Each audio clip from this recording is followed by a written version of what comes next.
How often do you find yourself doing passionate things? I'm guessing rarely. That is because we'd rather sit in our beds and scroll through our social media feeds than do something that really matters. The question here is, why do we do that in spite of knowing that we are wasting our time? Overstimulation. We'd rather find an easy way to discover something new and exciting from the comfort of our beds rather than get out of it and do something hard and meaningful which actually brings a change in our life. How does this overstimulation play a role in this kind of behavior? The excitement that it brings with every new notification, post, or news that we see on our feeds is the real culprit here.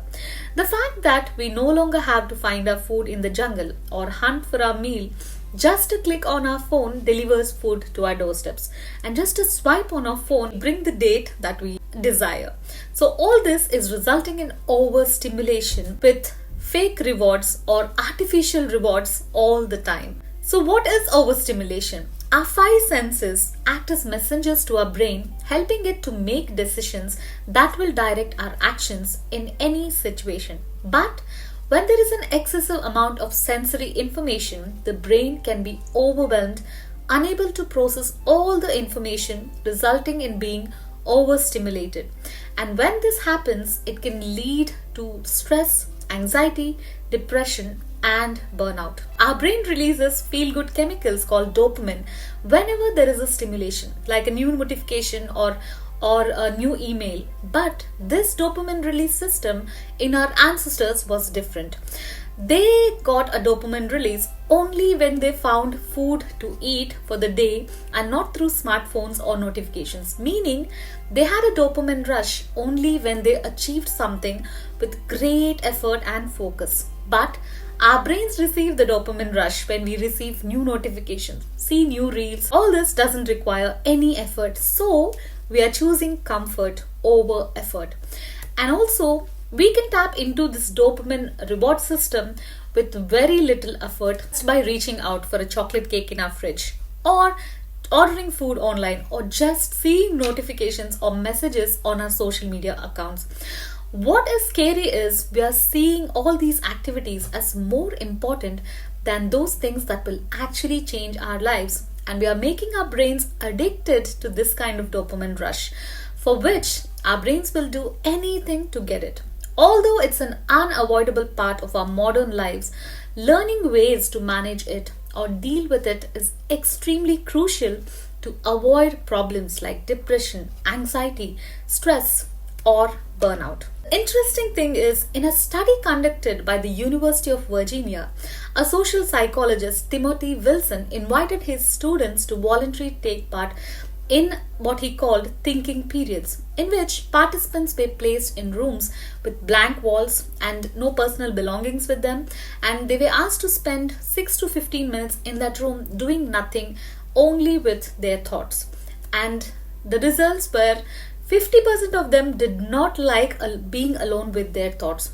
So now the participants were left in those rooms for another 15 minutes, but now they were given an option to press a button and they could shock themselves with a minor shock.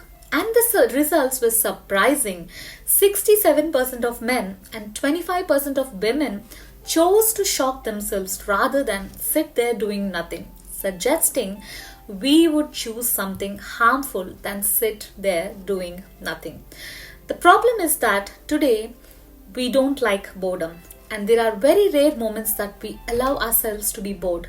Every other time, we almost always choose the electric shock instead. Living in a society where we have the entire world of entertainment on our fingertips has led to our immediate dissatisfaction with even seconds of boredom. The more we fill our world with fast-moving, high-intensity stimulation, the more we get used to it and the less of a tolerance we have for boredom. Our first instinct when we experience boredom is to endlessly scroll through feeds, switching through social media apps, even when we are just walking from room to room, or just waiting for the cashier to bag our groceries. We have become so conditioned to constantly seek out newness and deliver a hit of dopamine to our brain. But sadly, once this sense of newness is gone, it leaves behind a stronger feeling of boredom, which we then try to get rid of with even more stimulation. This is a vicious cycle, and this keeps our brain occupied with mindless entertainment designed to capture our attention for the longest time possible. So, what is the solution to this overstimulation? Number one is grounding yourself completely in the moment. No matter what the situation is, no matter what situation you're in, savoring the moment and not being too busy thinking about something or worrying about something else is the key to mastering your awareness of yourself, your surroundings, your emotions, and your feelings. And this will regulate your emotions and reduces the need to be overstimulated all the time. Number two is focusing on your breath. In a world filled with chaos, taking a few minutes a day to take deep breaths and focus on your breath every day will help you gain the focus in this overstimulated world. Number three is physical movement. Taking time for a walk in the park or a run at least once a day will help you get a break from the constant overstimulation and give you time to think and relax your mind. Number four is connecting with nature. Nature has the cure to most of our problems like stress, depression, anxiety.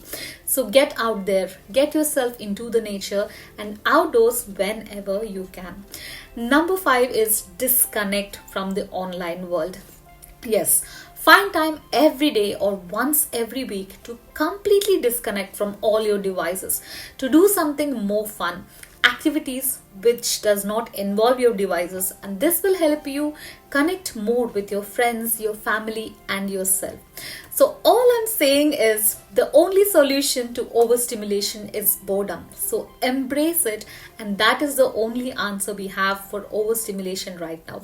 When you can just sit alone in your space doing nothing and enjoy it, that is when you won't feel the need for a dopamine rush through overstimulation.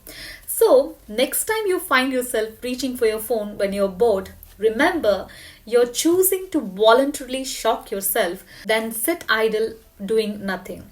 And you'll also be surprised what your mind can achieve when you just allow it to wander for a moment and stay in that boredom for a few minutes every day.